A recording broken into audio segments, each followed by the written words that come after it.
It was a typical Tuesday afternoon when 17-year-old David stepped out of his friend's house on Maple Street. The sun was still bright, casting long shadows across the well-manicured lawns of Riverside Heights, one of the city's most expensive neighborhoods. David pulled his track team hoodie tighter around his shoulders as a cool breeze swept through the tree-lined street. His backpack hung loosely over one shoulder, filled with textbooks and his laptop from the study session he'd just finished.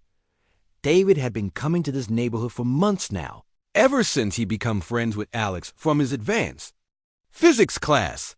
Alex's family had been nothing but welcoming, always insisting David stay for dinner and treating him like part of the family.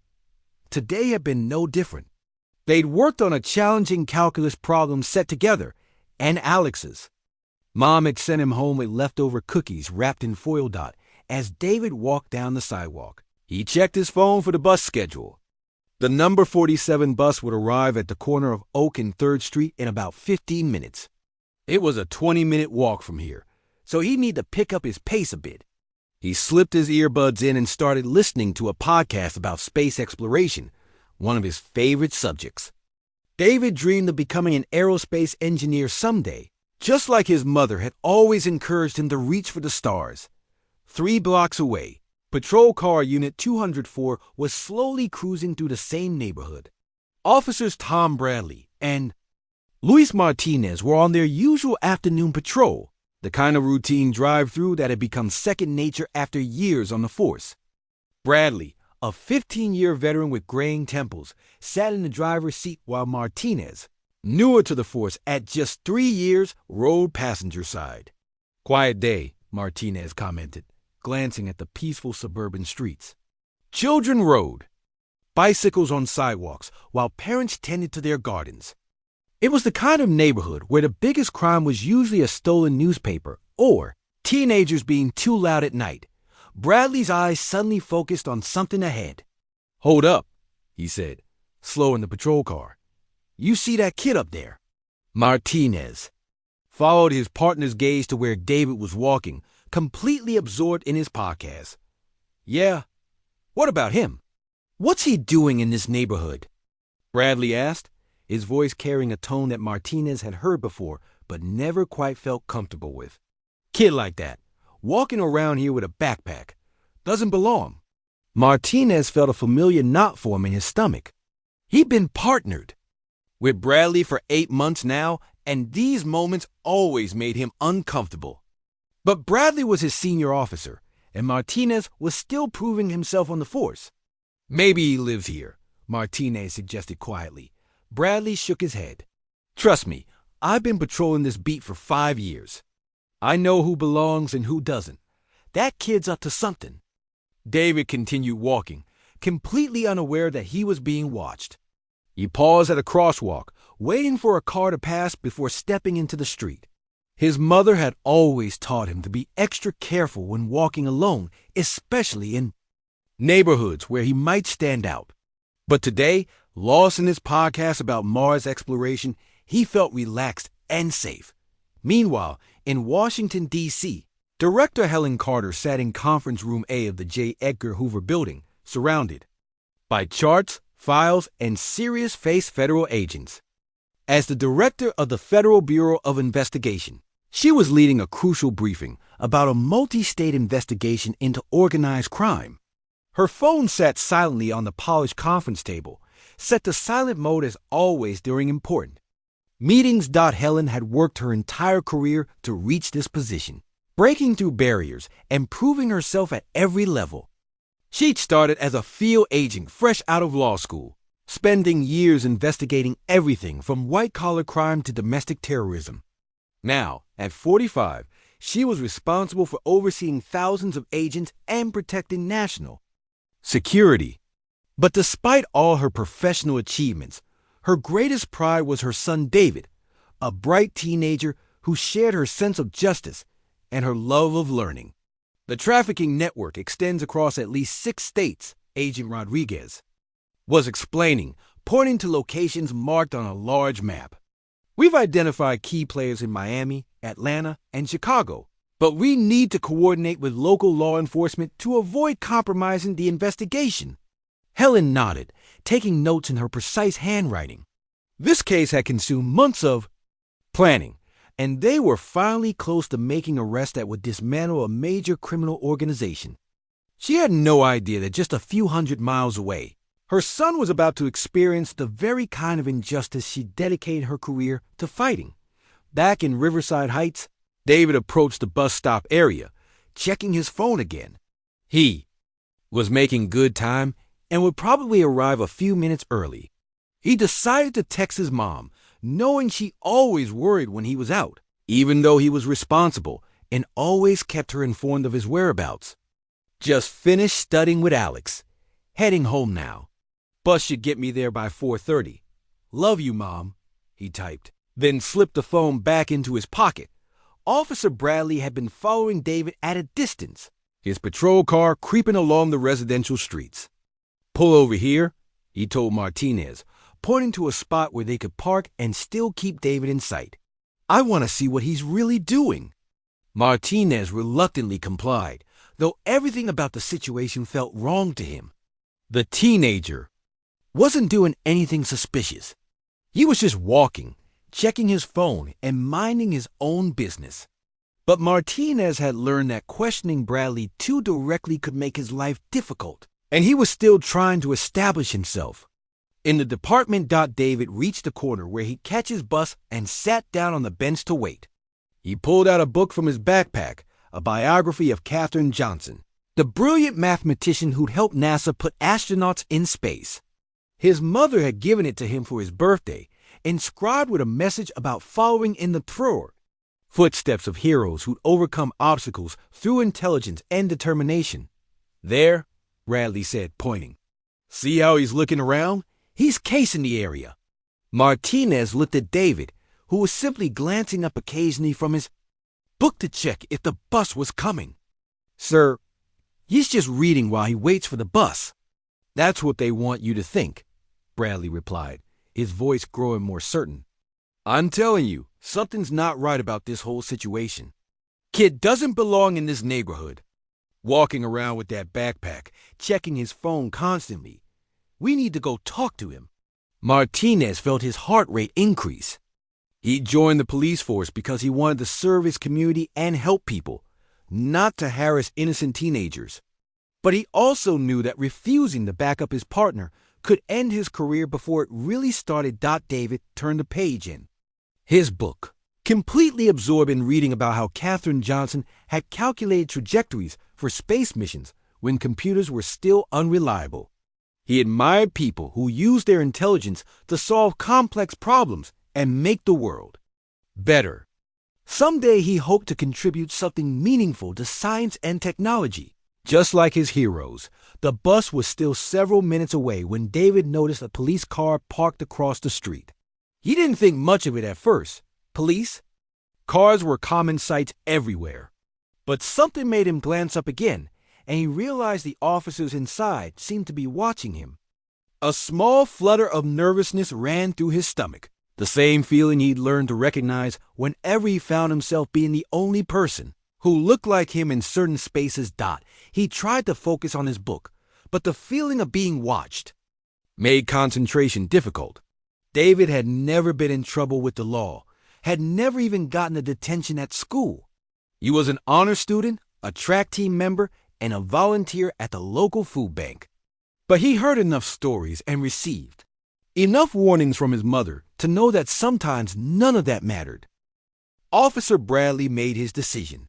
Come on, let's go talk to him, he said, opening the patrol car door. The afternoon sun glinted off his badge as he stepped onto the asphalt, his hand instinctively checking his radio and equipment belt. Martinez followed reluctantly, his stomach churning with unease about what was about to happen. David noticed the officers, approaching from his peripheral vision, but tried to stay focused on his book. Maybe they were just walking by, he thought. Maybe this had nothing to do with him. But as their footsteps grew closer and then stopped directly in front of the bus bench, his heart began to race. Excuse me, Officer Bradley said, his voice carrying an authoritative tone that immediately put David on edge. Can I see some identification? David looked up from his book, careful to keep his movements slow and non-threatening, just as his mother had taught him. "Is there a problem, officer?" he asked politely, though his voice betrayed a slight tremor of nervousness. "I asked for your ID," Bradley repeated, more firmly this time. "What are you doing in this neighborhood?" David carefully closed his book and reached for his wallet, making sure to announce his movements. "I'm getting my school ID from my wallet," he said clearly. "I was visiting a friend, and now I'm waiting for the bus to go home." Martinez stood slightly behind his partner, watching the interaction unfold. Something about the whole situation felt wrong to him. The teenager was being completely cooperative and respectful, yet Bradley's tone suggested they were dealing with a dangerous criminal. "School ID?" Bradley scoffed as David handed over the plastic card. "This doesn't tell me anything. Don't you have a driver's license? What's in that backpack?" "I'm only 17, sir." "I don't drive yet," David explained, his voice remaining calm despite the fear building inside him. "My backpack has my textbooks and homework. I was studying with my friend Alex at his house on Maple Street." Bradley examined the school ID with exaggerated suspicion, as if looking for signs it was fake. "Alex who? What's his last name? What's the address?" David provided the information willingly, hoping this would clear up whatever misunderstanding was happening. "Alex Thompson, 142 Maple Street. We were working on calculus homework together." "Calculus?" Bradley's eyebrows raised mockingly. "Sure you were. Look, kid, I've been patrolling this neighborhood for years. I know when something doesn't add up. You don't exactly fit the profile of someone who lives around here." The words hit David like a punch to the stomach. He'd heard similar comments before, subtle and not so subtle suggestions that his presence in certain places was somehow wrong or suspicious. But hearing it from a police officer, someone who was supposed to protect and serve everyone equally, made it sting even more. "I told you, sir, I was visiting my friend. We go to school together. I take the advanced placement classes," David said, trying to keep any hint of frustration out of his voice. His mother had drilled into him the importance of staying calm and respectful during any police encounter. No matter how unfair it might seem, Martinez finally spoke up, though quietly. "The kid's being cooperative, Bradley. Maybe we should just, maybe. You should let me handle this," Bradley cut him off sharply. He turned back to David. "So you claimed you were at 142 Maple Street. Doing what, exactly?" "Studying calculus and physics. Alex and I are both in AP classes together. His mom even gave me some cookies to take home," David said, gesturing to the foil-wrapped package visible in his backpack. Bradley's expression grew more skeptical. "Cookies? That's your story?" "Look, son, we've had reports of break-ins in this area recently. Young men matching your description have been seen casing houses, looking for opportunities." David's blood ran cold. "What description? I haven't done anything wrong. I'm just a student trying to get home."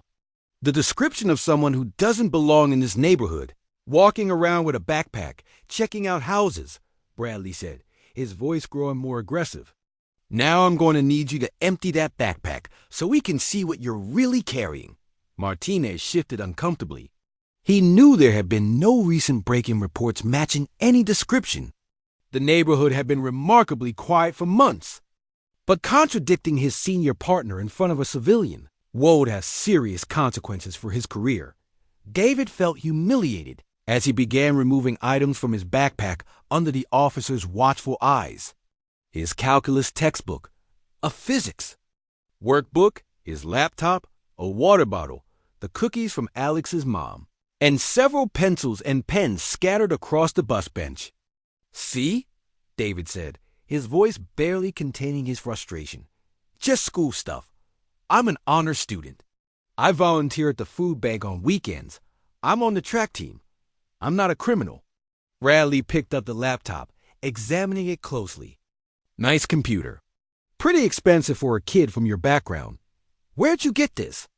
"My mom bought it for me for school," David replied, the question hitting him like another slap. The implication was clear and deeply offensive. "Your mom, huh? What does she do for work?" Bradley asked, though his tone suggested he didn't expect an impressive answer. David hesitated for a moment. His mother had always taught him to be modest about her position, to let his own achievements speak for themselves rather than relying on her status.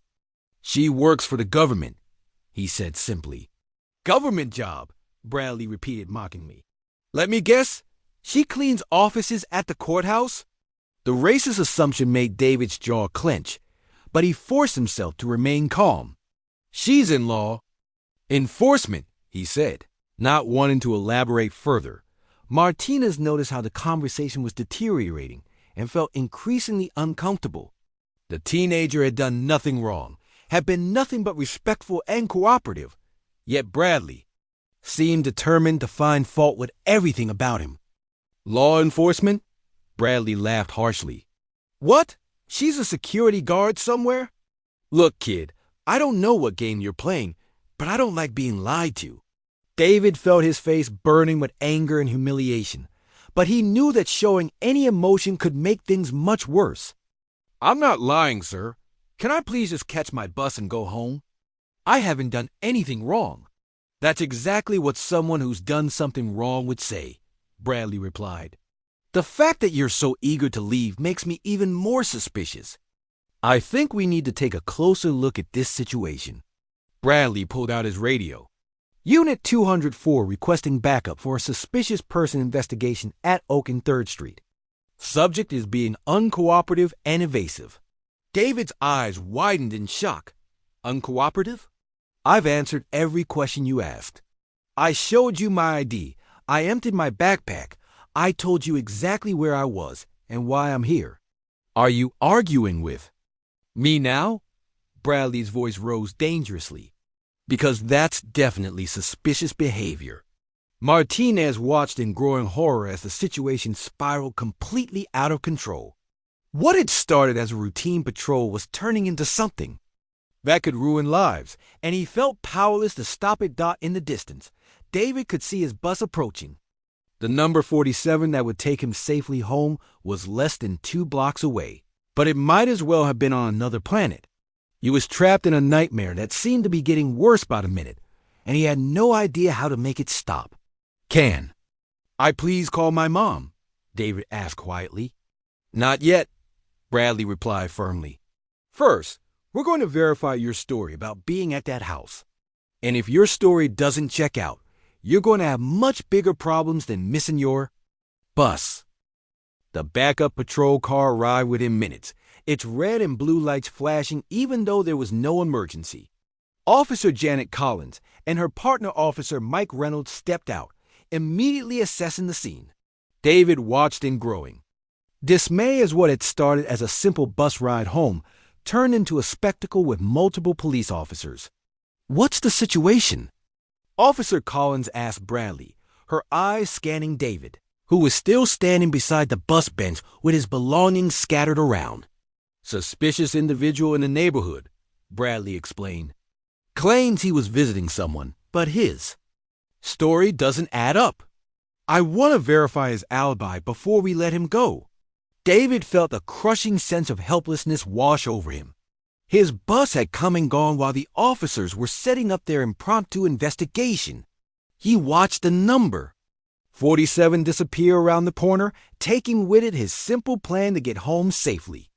Now he was stranded, surrounded by 4 police officers who seemed convinced he was a criminal despite having done absolutely nothing wrong. "Sir, I really was at my friend's house," David said again, his voice growing smaller. "Alex Thompson, at 142 Maple Street. His parents were home. They can tell you I was there studying." Officer Reynolds walked over to examine David's scattered belongings. He picked up the calculus textbook, flipping through pages covered with David's neat handwriting and complex mathematical equations. "Kid's got some serious homework here," he commented to Collins. "Anyone can buy textbooks," Bradley interjected quickly. "Doesn't prove anything. For all we know, he stole that laptop and those books from the house he was casing." David's mouth fell open in shock. I didn't steal anything. Those are my books. I can show you my student portal, my grades, my assignment submissions. Calm down, Bradley ordered. Getting agitated isn't helping your case. Martinez had been quiet throughout the arrival of backup, but the weight of what was happening was becoming unbearable. He joined the police force to help people, not to harass innocent teenagers. Watching David's growing fear and frustration was making him sick to his stomach. Officer Collins approached the group. Look, why don't we just walk over to Maple Street and knock on the door? If the kid was really there, we'll know in 5 minutes. David felt a surge of hope. Yes, please. Alex's family knows me. They'll tell you I was there studying. Bradley seemed annoyed by the suggestion. Fine, but we're doing this by the book. Kid, you're coming with us, and you're going in the patrol car. In the car? David's voice cracked slightly. But I'm not under arrest, am I? It's for everyone's safety, Bradley replied curtly. Standard procedure when we're investigating suspicious activity. David had never been in the back of a police car before. As Bradley opened the door, the reality of his situation hit him full force. The hard plastic seats, the metal mesh separating him from the officers, the handles that didn't work from the inside, everything about it screamed that he was being treated like a criminal. Is this really necessary? Martinez finally spoke. Up, though his voice lacked conviction. The kid's been cooperative this whole time. Bradley shot his partner a warning look. Are you questioning my judgment, Martinez? Because if you can't support your partner, maybe you need to think about whether you belong on this force. Martinez fell silent, the threat clear in Bradley's words. David heard the exchange and realized that even the officer who seemed less hostile was too afraid to help him. As they drove the 3 blocks to Maple Street, David tried to stay calm by thinking about his mother. She always told him that no matter how bad things got, the truth would eventually come out. Stay honest, stay respectful, and trust that justice will prevail, she'd always said. But sitting in the back of that patrol car, justice felt very far away. The small convoy of police cars pulling up to 142 Maple Street immediately drew attention from neighbors. Mrs. Peterson from across the street came out to water her plants, clearly trying to get a better look. Mr. and Mrs. Chun from next door appeared at their window. David felt his face burning with embarrassment as curious eyes watched him being escorted like a criminal to his friend's front door. Officer Collins rang the doorbell while the other officers flanked David on either side. When Alex's mother, Mrs. Thompson, answered the door, her face immediately showed confusion and concern. David, what's going on? Are you all right? She asked, her maternal instincts kicking in as she saw the police surrounding the teenager she'd known for months. Ma'am, we need to verify that this young man was at your house this afternoon. Officer Collins explained professionally. Mrs. Thompson's confusion deepened. Of course he was here. David and Alex were studying together for about 3 hours. They were working on their calculus assignment in the dining room. Is there some kind of problem? David felt a wave of relief wash over him. Finally, someone could confirm his story and end this nightmare. But Bradley wasn't satisfied. Can you prove he was here the entire time? Did you see him every minute? Mrs. Thompson looked taken aback by the aggressive questioning. Well, no. I didn't hover over them. They're both good kids. David's been coming here regularly for months. He's always polite and respectful. I even sent him home with some chocolate chip cookies I baked this afternoon. The cookies, David said eagerly. They're in my backpack, wrapped in foil, just like she always does. Bradley remained skeptical. So you're saying he was here, but you can't account for his whereabouts every single minute. He could have left and come back. Officer, what exactly? Are you suggesting? Mrs. Thompson's voice took on a protective tone. David is a wonderful young man. He's an honor student, and he's never given us any reason to doubt his character. Meanwhile, Alex appeared in the doorway, having heard the commotion. David, what's happening? Why are the police here? Your friend claims he was here studying. With you, Officer Reynolds explained. We need to verify his story. Alex looked confused and worried. Of course he was here. We've been working on our AP calculus homework together. We do this every week. David's like the smartest guy in our class. By now, more neighbors had gathered to watch the spectacle. Some were clearly supportive of David, shaking their heads in dismay at what appeared to be obvious harassment. Others watched with curiosity, perhaps wondering what the teenager could have done to warrant such attention from law enforcement. Mrs. Chun from next door approached the group. Excuse me, officers, but I see David here regularly. He's always been a perfect gentleman. What exactly is the problem? Bradley was becoming increasingly frustrated as witness after witness vouched for David's character and confirmed his presence in the neighborhood. This wasn't going according to his expectations at all.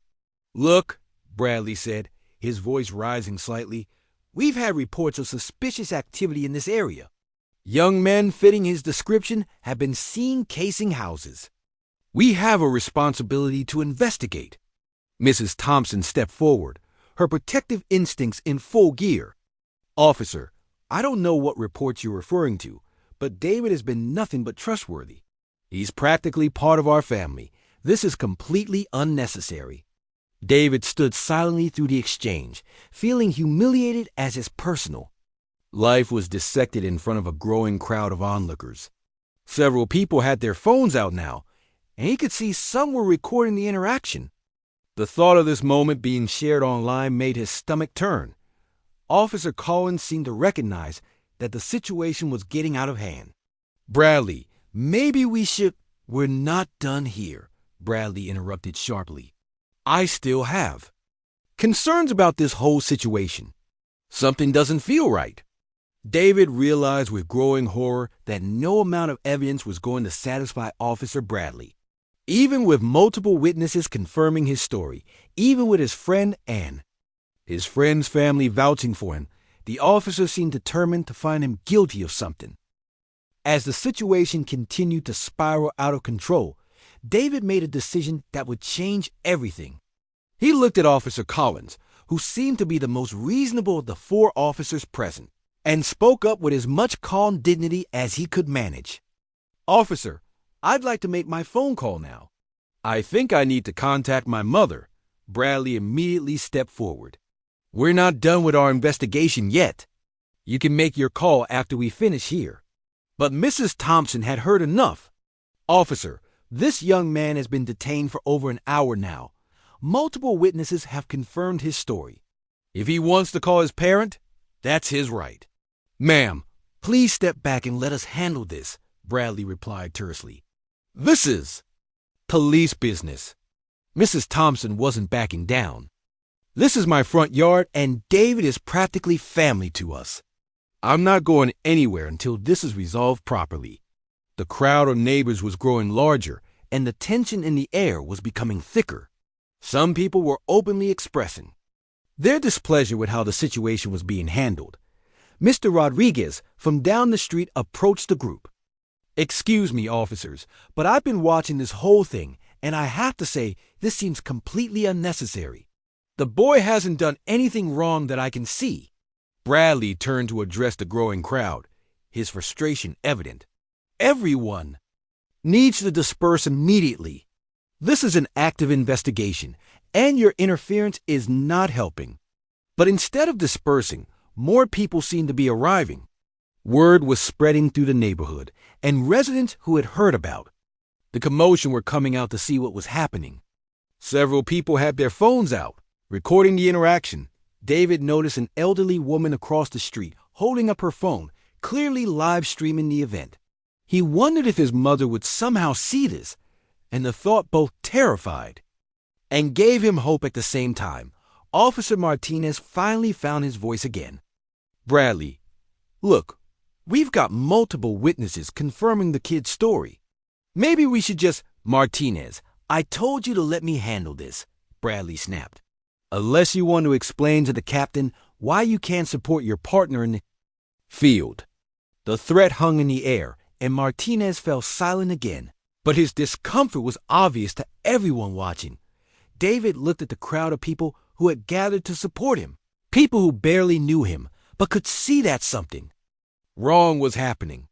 It gave him courage to speak up again. "Officer Bradley, I really need to call my mother now. I've been cooperative. I've answered all your questions. And everyone here has confirmed that I was exactly where I said I was. Please, just let me call her." Bradley studied David for a long moment, then pulled out his handcuffs. "You know what? I think we need to continue this conversation down at the station. Turn around and put your hands behind your back." The crowd erupted in shocked voices. "What? He didn't do anything. This is ridiculous."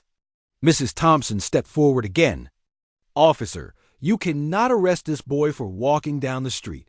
This is absolutely unacceptable." David felt the cold metal of the handcuffs clicking around his wrists, and panic began to set in. This couldn't be happening. He was going to be arrested for studying calculus at his friend's house. "You're making a big mistake," Alex said, his voice shaking with emotion. "David is one of the best people I know. He volunteers at the food bank. He tutors kids at our school. He's never been in trouble for anything."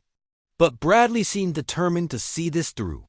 "He's being arrested for obstruction of justice and suspicious behavior. We'll sort everything out at the station." Officer Collins looked uncomfortable with the escalation. "Bradley, are you sure about this?" "We don't really have grounds for. I'm sure," Bradley cut her off. "This whole situation has been suspicious from the start, and his attitude has been uncooperative."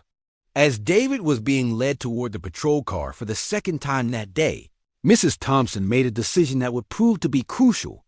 She pulled out her own phone and dialed 911. "I need to report police misconduct in progress," she said loudly enough for everyone to hear. "Officers are arresting an innocent teenager who was visiting our home. This is happening at 142 Maple Street." Bradley heard the call and turned back angrily. "Ma'am, you're interfering with a police investigation. I suggest you hang up that phone right now." "I'm exercising my right as a citizen to report what I believe to be an injustice," Mrs. Thompson replied firmly. "And I'm not hanging up." Meanwhile, David finally got his chance to make his call. Officer Reynolds, who had been mostly quiet throughout the ordeal, handed him his phone. "You get one call, kid. Make it count." David's hands were shaking as he dialed his mother's number. He realized he didn't even know exactly what to say. "How do you explain to your mother that you're being arrested for waiting for a bus?" In Washington, D.C., Director Helen Carter was just wrapping up her meeting about the organized crime investigation when her phone rang. She normally wouldn't answer during such an important briefing, but something about seeing David's number made her step outside the conference room. "David, is everything okay? You should be home by now." "Mom," David's voice was barely a whisper, thick with emotion. "I need help.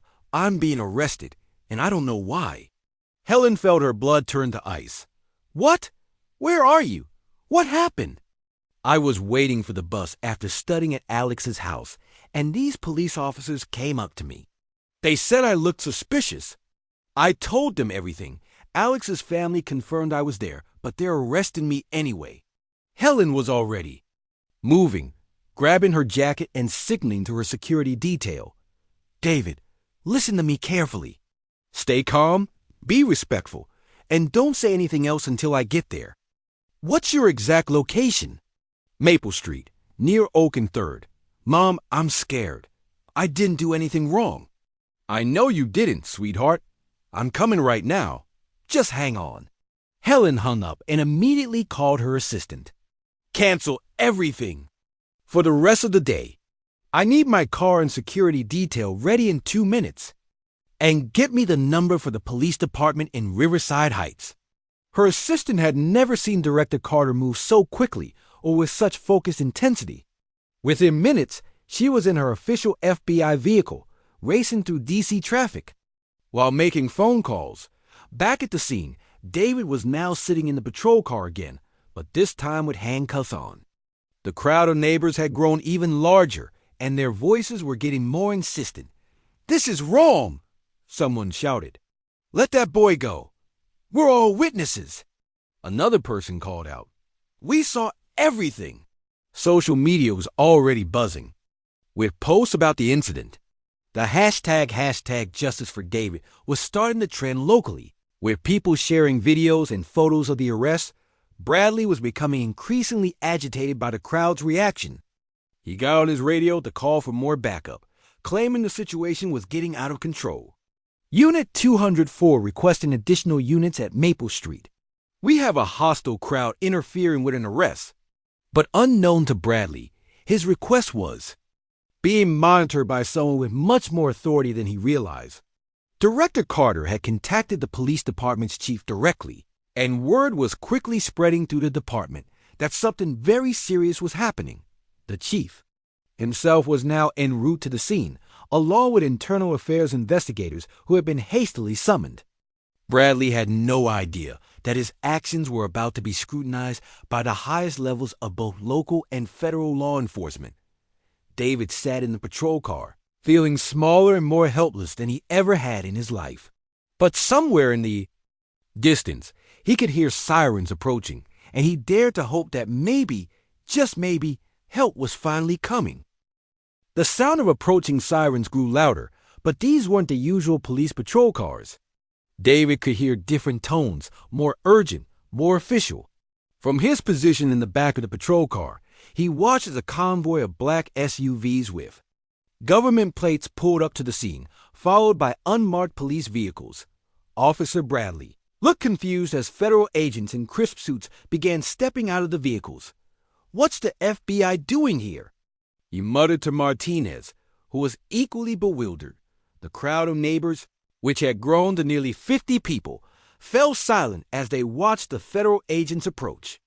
Even those who had been recording on their phones lowered their devices, sensing that something very significant was about to happen. Director Helen Carter stepped out of the lead vehicle, her FBI credentials clearly visible on the lanyard around her neck. She was accompanied by her security detail and 2 senior agents from the local field office. Her face was a mask of controlled fury as she surveyed the scene, her son sitting handcuffed in a patrol car, surrounded by dozens of witnesses who had clearly seen an injustice unfold. Chief Robert Murphy arrived at almost the same moment, having raced from police headquarters after receiving Director Carter's call. His face was pale as he realized the magnitude of what had happened under his watch. Behind him came 2 internal affairs investigators, who immediately began taking notes and photographs of the scene. Bradley finally understood that something was very wrong when he saw the police chief approaching with obvious concern. "Chief, Murphy, what brings you out here?" Before the chief could answer, Director Carter walked directly to the patrol car where David was being held. Officer Reynolds, who had been standing guard, immediately stepped aside when he saw her federal credentials. "David?" Helen's voice was gentle, but strained as she looked at her son through the car window. "Are you hurt?" "I'm okay, Mom," David replied, though his voice was shaky. "I just want to go home." Helen turned to face the assembled officers, her professional training allowing her to maintain composure despite her maternal rage. "Which officer is responsible for arresting my son?" Officer Bradley stepped forward, still not understanding the gravity of his situation. "I am. And you are?" "I'm FBI Director Helen Carter," she replied, her voice carrying the weight of absolute authority. "And that's my 17-year-old son you have handcuffed in your patrol car for the crime of waiting for a bus." The color drained from Bradley's face as the full impact of her words hit him. Martinez actually took a step backward, his mouth falling open in shock. The crowd of neighbors, who had been wondering why federal agents were suddenly involved, erupted in gasps and murmurs. Mrs. Thompson, who had been David's strongest defender throughout the ordeal, felt tears of relief spring to her eyes. "Oh, my goodness," she whispered to her husband, who had joined her outside. "That explains everything." Chief Murphy immediately stepped forward, his own career flashing before his eyes. "Director Carter, I sincerely apologize. I had no idea this was happening." We're going to investigate this thoroughly and take appropriate action. You're going to do more than investigate, Helen replied firmly. You're going to release my son immediately, and then we're going to have a very serious conversation about how this department trains its officers. Bradley, meanwhile, was desperately trying to justify his actions. Director Carter, ma'am, we had reports of suspicious activity in the neighborhood. Your son matched the description of... What description? Helen cut him off, her voice like ice. What specific description led you to believe that an honor student with textbooks and homework was a threat to this community? Bradley stammered, realizing that there had never been any real description, no actual reports of suspicious activity. Well, he was ... He seemed out of place ... Out of place, Helen repeated, letting the racist implication hang in the air. Officer Bradley, are you aware that racial profiling is not only morally reprehensible, but also a federal civil rights violation? The crowd had grown completely silent, everyone straining to hear the conversation. Several people were still recording, and the videos were already being shared across social media platforms with hashtags like #JusticeForDavid and #FBI Director's Son. Agent Rodriguez. One of Helen's security detail approached Chief Murphy. Sir, we're going to need all body camera footage from today's incident, as well as the radio communications and patrol logs. Of course, Chief Murphy replied quickly. Whatever you need. We want to cooperate fully with any federal investigation. Meanwhile, David was finally released from the handcuffs and allowed to step out of the patrol car. Helen immediately embraced her son, her professional facade cracking slightly as her maternal instincts took over. I'm so sorry this happened to you, she whispered to David. This should never happen to anyone, especially not in America. Mrs. Thompson approached them both, tears in her eyes. Director Carter, I want you to know that David is always welcome in our home. He's a wonderful young man, and what happened here today was completely wrong. Thank you, Helen replied, genuinely touched by the woman's support. It means more than you know that you stood up for him. Alex pushed through the crowd to reach his friend. David, are you okay? I can't believe this happened. My parents are. Talking about filing a complaint with the city. David nodded, still processing everything that had occurred. I'm okay now. Thanks for having my back. Officer Martinez finally found the courage to approach Director Carter. Ma'am, I want you to know that I felt uncomfortable with how this situation was handled from the beginning. I should have spoken up more forcefully. Helen studied the young officer for a moment. Officer Martinez, being uncomfortable isn't enough. When you see injustice happening, you have a duty to stop it, not just feel bad about it. That's what separates good cops from bad cops. Martinez nodded solemnly, knowing she was right.